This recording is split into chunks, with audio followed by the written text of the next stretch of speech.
Nous nous retrouvons pour la 50e édition du Club de la Presse. Cette semaine, un sujet a particulièrement retenu notre attention. C'est le discours prononcé par le président Pierre Nkurunziza dimanche dernier au cours de la clôture de la semaine dédiée aux combattants. Avec quelques passages qui n'ont pas manqué d'attirer notre attention, comme la mise en garde contre ce qu'il qualifie de Bahemou et de Bamenja, pour dire des traîtres et des félons.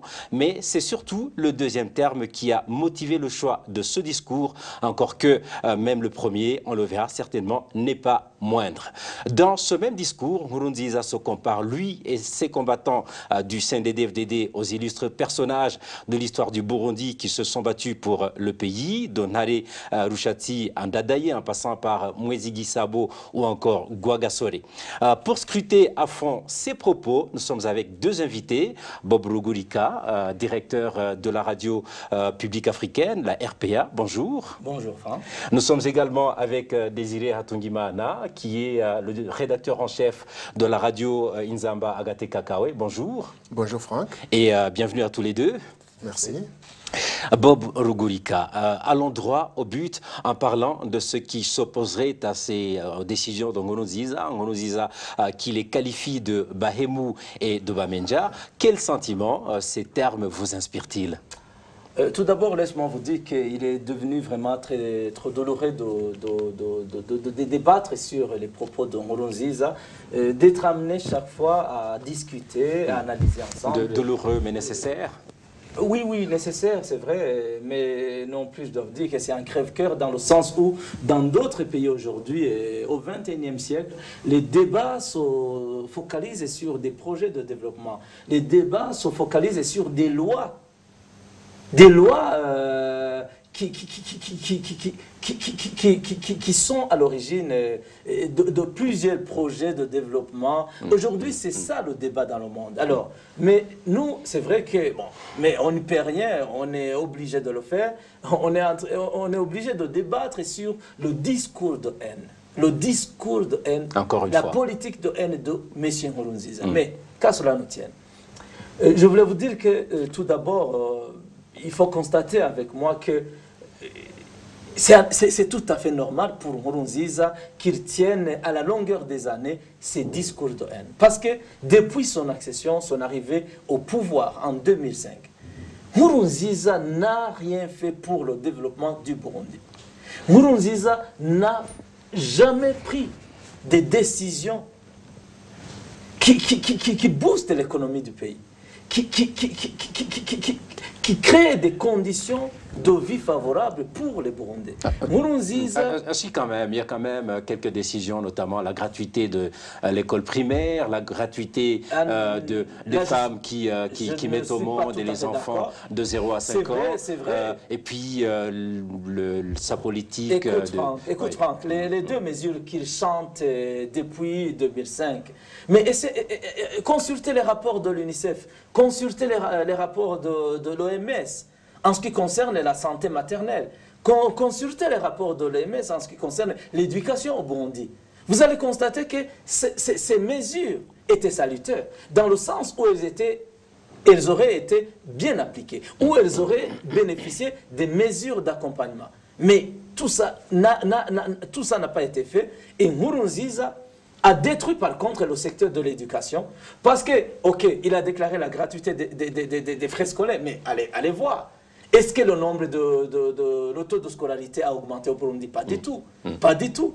Aujourd'hui, allez voir. Il y a beaucoup d'abandon aujourd'hui. Il y a beaucoup d'abandon parce que le secteur éducatif ne bénéficie pas de tous les programmes, de toutes les politiques nécessaires pour son développement, son évolution. Alors, regardez en même temps, allez voir le taux de mortalité infantile, regardez. Mais tout ça pour dire que Nkurunziza seulement, il se cache derrière ces mesures populistes. Et pour moi, ce fut des mesures populistes dans le sens où il n'a pas mis en place des mesures d'accompagnement pour que ces deux décisions, qui étaient salutaires, puissent être effectivement bénéfiques. C'était juste pour... C'était pour vous dire que c'est un pur aventurier dans tout ce qu'il fait. Alors voilà, qu'est-ce que j'allais dire? Nkurunziza, depuis 2005, il n'a jamais tenu un discours d'un homme politique. Il n'a jamais tenu un discours d'un homme d'État. Il n'a jamais promu la réconciliation nationale. Il n'a jamais promu des messages de paix au sein des Barundi. Raison pour laquelle, depuis qu'il est au pouvoir, ça fait bientôt 14 ans, 13 ans. Alors, regarde où il amène le Burundi. Tout droit au gouffre. Parce que le Burundi aujourd'hui, c'est parmi si ce n'est pas le premier, c'est le deuxième pays le plus pauvre au monde. C'est le premier. Le pays le plus corrompu depuis pratiquement 4 ans. Alors, voilà, donc pour tout ça, pour vous dire que rien ne m'étonne quand Nkurunziza se lance dans cette saga de discours de haine, d'appel à la haine, appel à la violence, parce qu'il ne peut que faire ce qu'il peut. Et donc les termes Abahemu, Abamenja participent à ce même type de diatribe. Bien sûr, Franck, tout le monde se souvient de ce qui s'est passé en 1972, quand certains politiciens au pouvoir se sont donné le droit d'appeler une partie de la population Abamenja, Abahemu. Donc aujourd'hui, malheureusement, comme si c'était de la farce, l'histoire se répète avec un monsieur Nkurunziza, visiblement, qui ne comprend rien, qui est seulement là, à la tête du pays, pour piller, pour voler et pour tuer les Désiré Atungimana, il vient de parler de 72 et justement, dans le passé, on sait ce que le terme Abamenja a causé comme drame et visiblement, si ma mémoire est bonne, Pierre Nkurunziza lui-même aurait été victime de ce même terme, étant donné que son père a été tué en 72. Comment expliquer le fait qu'il y fasse référence aujourd'hui? En fait, quand cette politique s'est appliquée sur une partie de la population, c'était une politique divisionniste, comme la politique actuelle de Nkurunziza. Alors, aujourd'hui, Nkurunziza se trouve dans une position délicate. Il a peur d'une possible défection au sein de son parti. Il a peur qu'il y ait une autre fronde. Parce que chaque fois que les élections approchent, il y a des gens se placent. Et donc c'est un avertissement? Oui, non, ce n'est même pas un avertissement. C'est une mise en garde. C'est une menace. Oui, mais une menace. Il menace qui? Il menace les membres de son propre parti. Pourquoi? Pour leur dire que si ils osent le défier,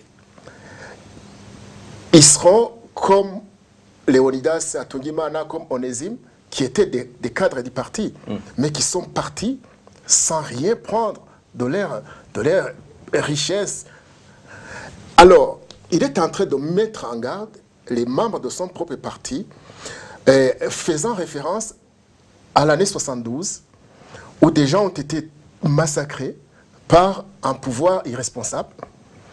Aujourd'hui, le pouvoir actuel, qui est irresponsable, met en garde les membres de son propre parti. Et de l'opposition. Et l'opposition, bien sûr. Et que celui qui ne respecte pas Nkurunziza, qui ne respecte pas ses ordres, qui ne respecte pas ses actions, sera tué aussi. Alors, quand on dit que celui qui ne va pas respecter le président, que je suis, oui, c'est Nkurunziza qui parle, il sera traité d'Umumenja.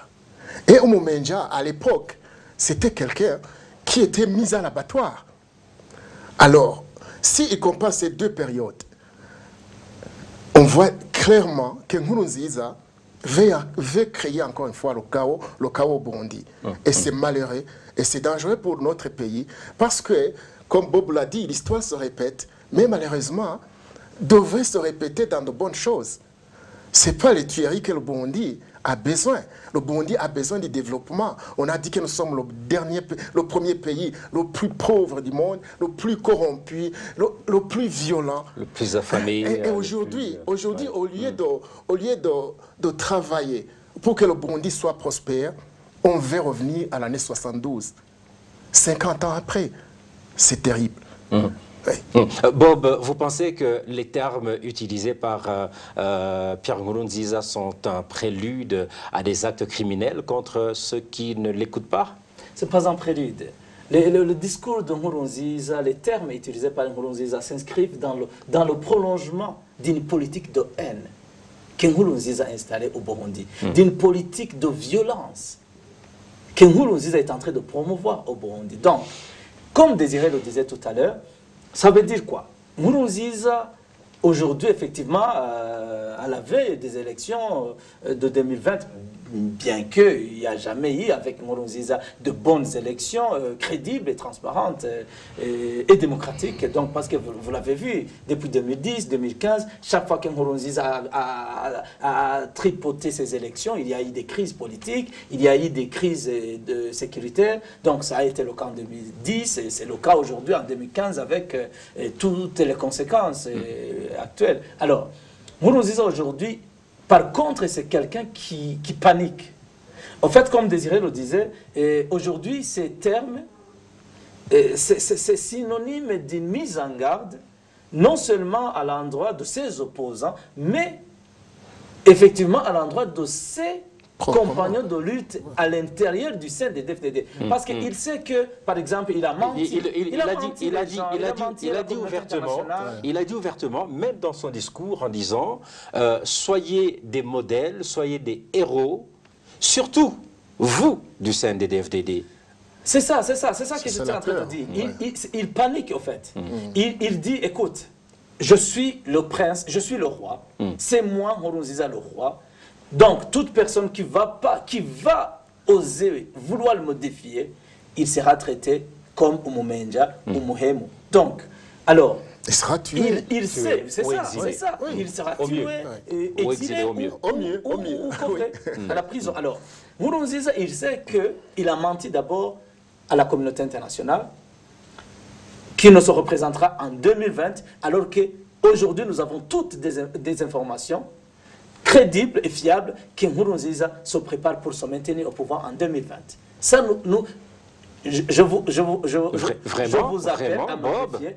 Ça, nous avons des informations et vous n'allez pas tarder à le voir. On sait qu'il est en train de concocter des plans pour dire, au sein du parti, il y a des Bagumyabanga qui réclament que je reste. Et les Barundi... Vous allez le voir. Non, les Barundi pour Nkurunziza, ce sont ses spies. Les autres, ce sont des traîtres. Bon, c'est pourquoi il est en train de menacer ses propres membres. C'est ça. Pourquoi? Parce qu'il a peur que d'autres fronts naissent. Des voix qui qu'il y ait des possibles... je dirais... des gens qui vont se révolter à l'interne. Alors, ils commencent à les mettre en garde, à leur dire que s'ils osent aller à l'encontre de sa propre décision, ils seront tués, ils seront appelés des Bamenja. Alors, à ce moment, des gens commencent à dire, est-ce que je vais retirer, est-ce que je vais continuer?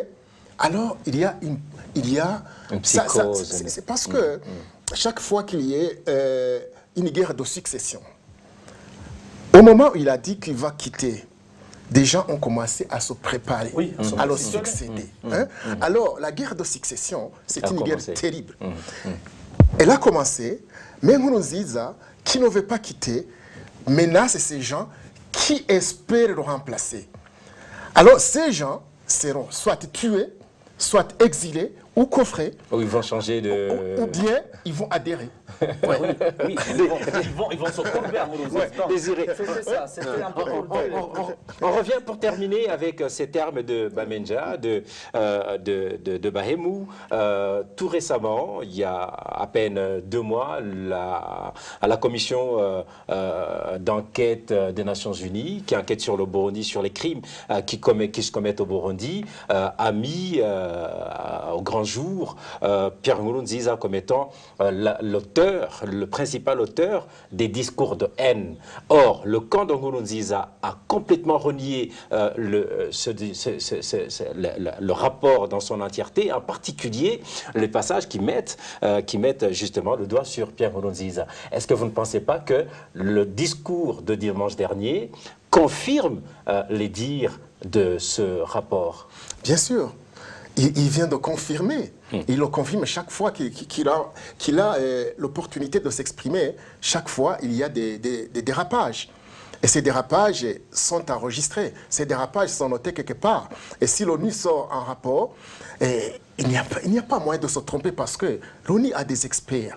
Même si chaque fois les experts onusiens sont décriés par le pouvoir de Bujumbura, ce sont des experts reconnus au niveau mondial. Alors, rien n'échappe il y a une chose qu'ils ne savent pas.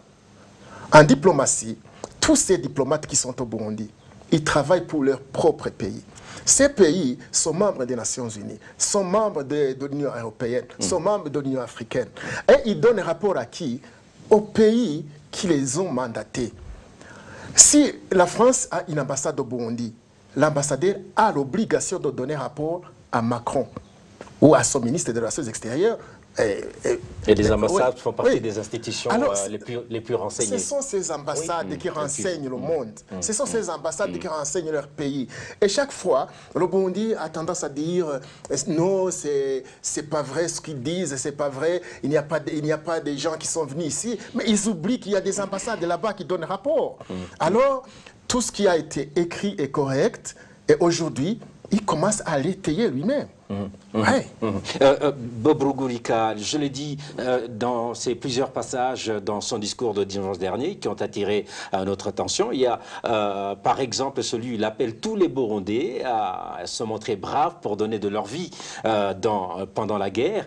De quelle guerre parle-t-il, Bob? Mais il sait bien sûr de quelle guerre. Il sait c'est la guerre qu'il a créée lui-même et qu'il est en train de promouvoir. Parce que Nkurunziza, en l'absence d'une politique de réconciliation nationale, en l'absence d'une politique de paix, en l'absence des programmes de sécurité nationale, Nkurunziza sait très bien, c'est pertinemment qu'il a créé toutes les conditions favorables pour une nouvelle guerre au Burundi. Malheureusement, ce qui est très dommage parce que ce n'était pas l'aspiration des Burundais aujourd'hui. Mais qu'à cela ne tienne, Nkurunziza a obligé les Burundais de suivre cette voie. Alors aujourd'hui, Nkurunziza sait très bien lui-même, quand sont maintenant illégalement, anticonstitutionnellement au pouvoir, il a créé des opposants, non seulement politiques en exil, mais il a créé lui-même aujourd'hui des situations où les Burundais se sentent obligés de reprendre les armes comme voie de revendication. Alors, aujourd'hui, Nkurunziza sait qu'il y a des mouvements armés déjà prêts à le combattre. Vous l'avez vu, plusieurs attaques se sont déjà perpétrées sur la frontière burundaise. Il y a eu des policiers, des militaires burundais tués sur place, ce qui est déplorable. Il y a des Imbonerakure qui sont tués par ces mouvements armés quand ils attaquent à l'intérieur du Burundi. Nous l'avons vu à Gihanga, dans Bubanza. Aujourd'hui, Nkurunziza sait que ces mouvements sont en train de se renforcer, sont en train de se réorganiser et il a peur.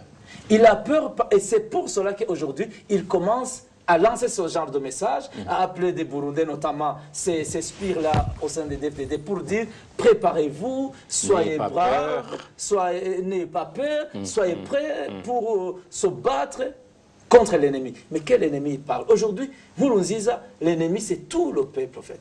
Parce que Nkurunziza est le premier ennemi de la population. Alors, il sait que son message-là, c'est un appel au soutien, en fait. C'est un appel au soutien parce qu'il sait qu'il a créé une guerre sans cause.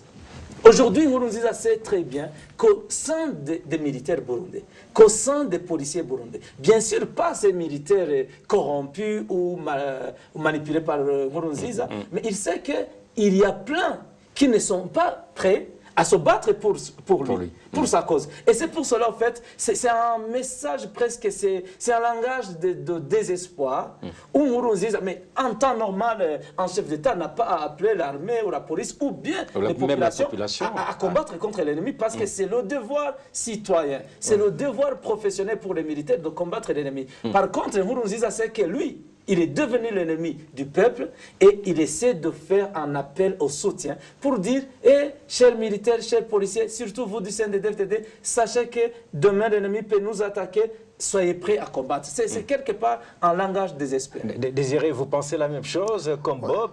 Est-ce que cela signifierait-il que la guerre aurait commencé?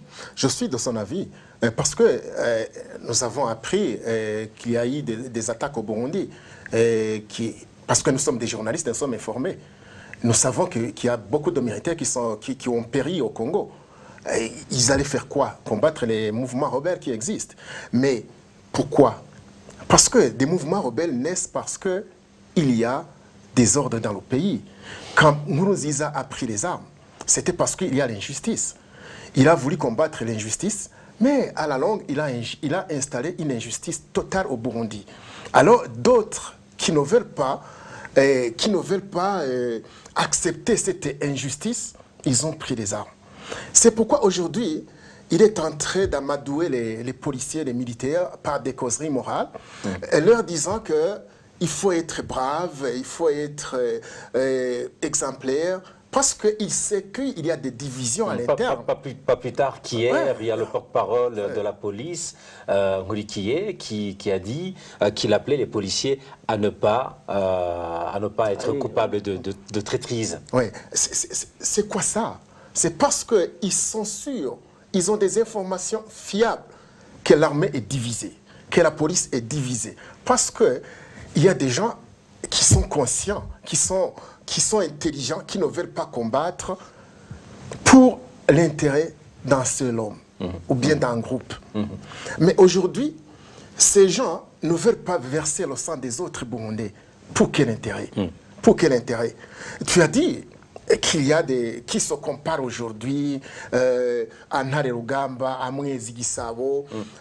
J'allais justement y arriver. Oui. Mais, je peux continuer, je pense. Bien sûr. Ils se comparent à ces héros nationaux. Ntare Rugamba, il a fait des guerres de conquête. Il voulait agrandir notre pays, le Burundi. Et il l'a fait. Mwezi Gisabo a combattu les esclavagistes. Il a combattu les Arabes. Ils avaient des fusils. Les braves Burundais avaient des lances et des arcs. Et ils ont protégé le pays parce que le pays était attaqué par un étranger. Mais aujourd'hui, pourquoi Nkurunziza, qui a refusé la négociation, la voie négociée, la voie pacifique, veut installer une guerre qui lui profite seul avec son groupe, au lieu d'installer la stabilité dans le pays pour que le pays tout entier ait-il profit de sa nation. Aujourd'hui, c'est malheureux. C'est malheureux, comme Bob l'a dit, de discuter, d'échanger, de débattre sur je dirais, les débâcles même de Nkurunziza.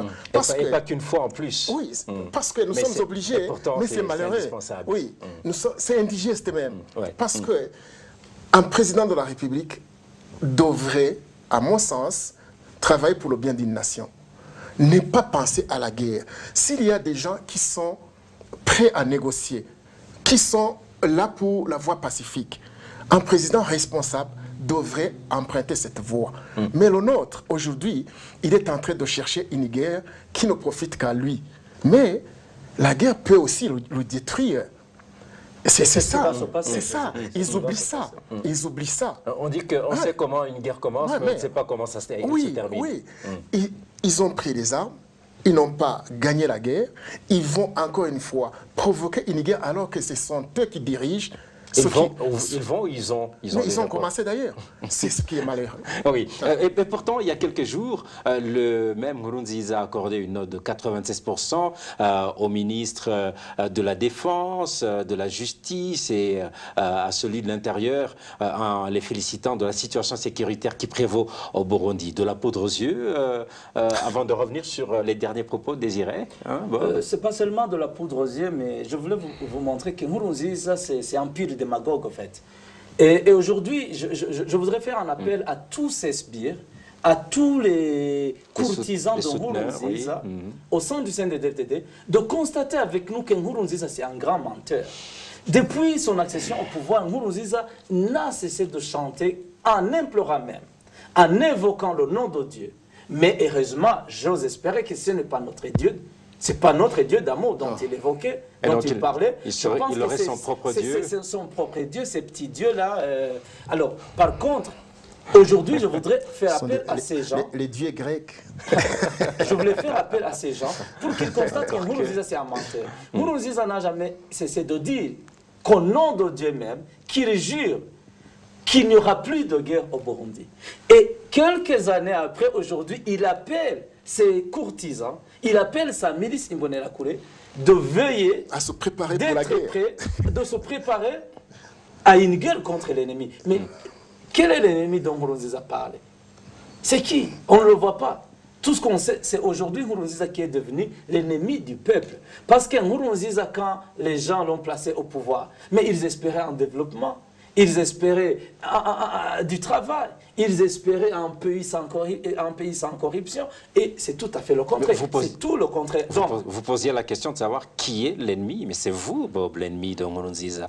C'est les autres qui ont... Bon, moi je dois l'avouer, je l'assume, mais moi je suis vraiment l'ennemi de Nkurunziza parce que je suis prêt à combattre toujours les corrompus, les voleurs, les criminels. Donc, à son statut, Nkurunziza, c'est mon ennemi. Revenons encore sur la bravoure que chante Nkurunziza, qui se compare, lui et les combattants du CNDD-FDD, aux héros de l'histoire du Burundi que l'on connaît comme Mwezi Gisabo, Mwezi Ntaribugamba,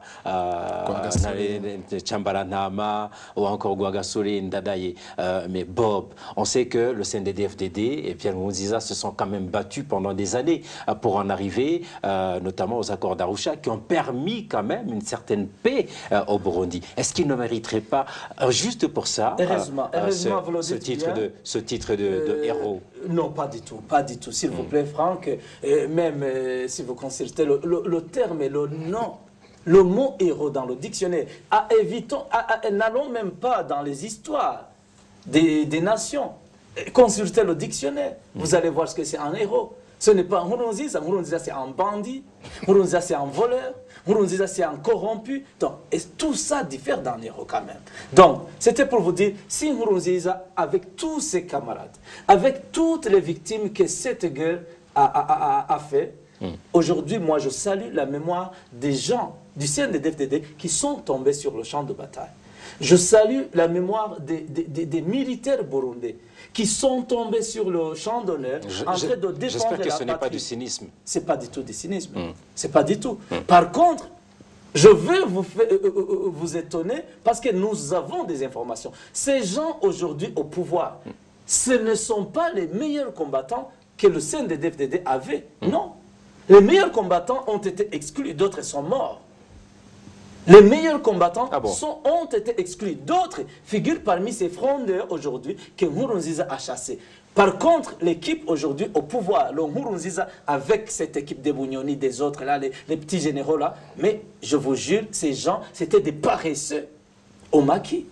Allez vous renseigner auprès de leurs anciens collègues d'armes. Allez vous renseigner. C'est des gens qui n'ont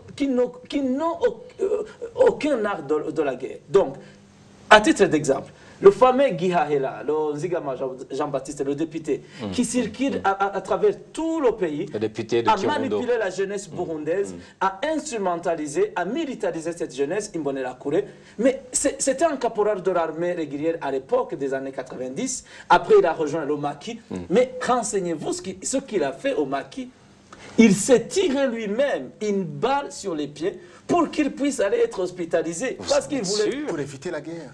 Mais écoute, moi je n'ai pas besoin de mentir au micro. Mais renseignez-vous. Allez voir le fameux là. Pierre Nkurunziza aussi, vous avez dit qu'il ment au micro. Ah non, non, c'est différent.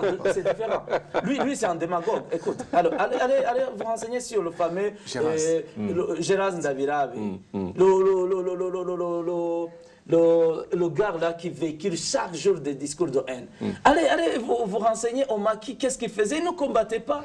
Il travaillait à la cuisine et curieusement, il amusait les gens quand il lessivait la viande avec de l'oignon. Du savon. Vraiment? Alors, ça c'est des histoires que les gens nous racontent, les combattants du CNDD.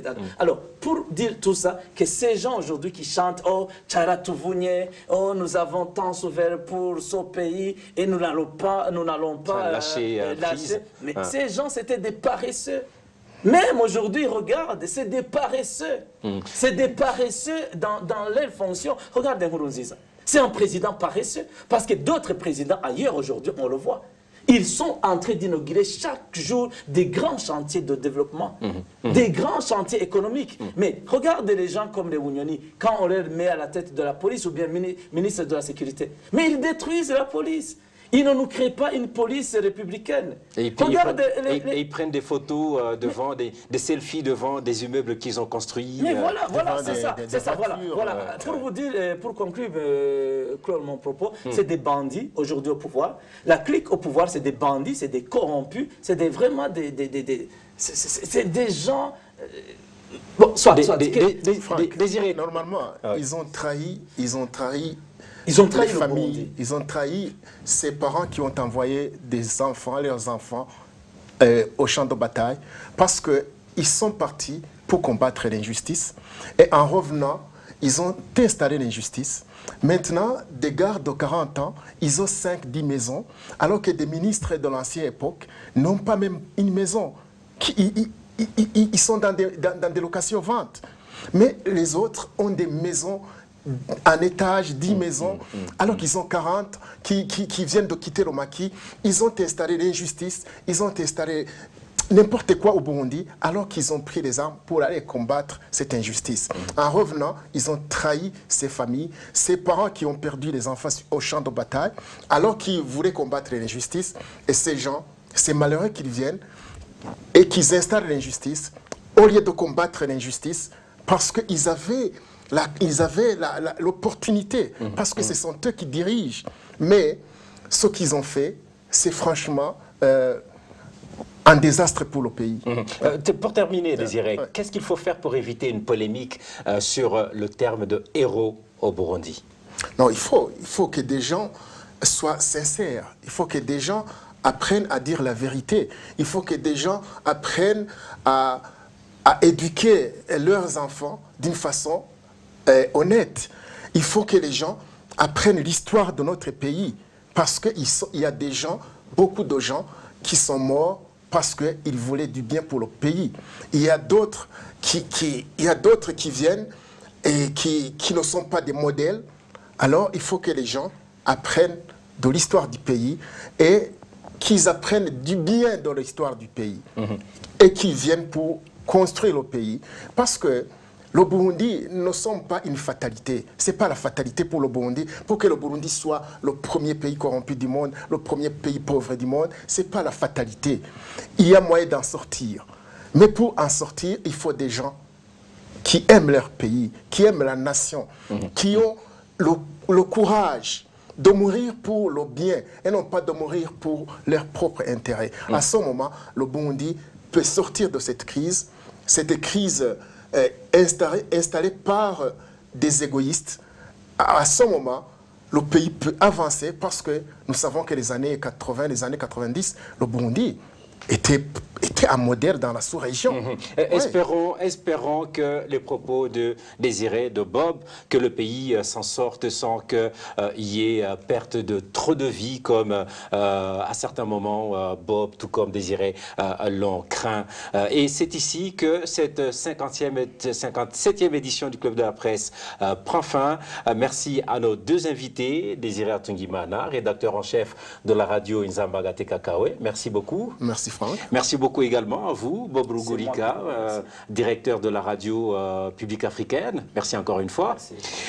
Merci également à toute l'équipe technique qui vous permet de nous suivre sur les différents supports médias des radios Inzamba et RPA et de la télé Renaissance. À toutes, à tous, je vous donne rendez-vous la semaine prochaine pour un nouveau numéro du Club de la Presse.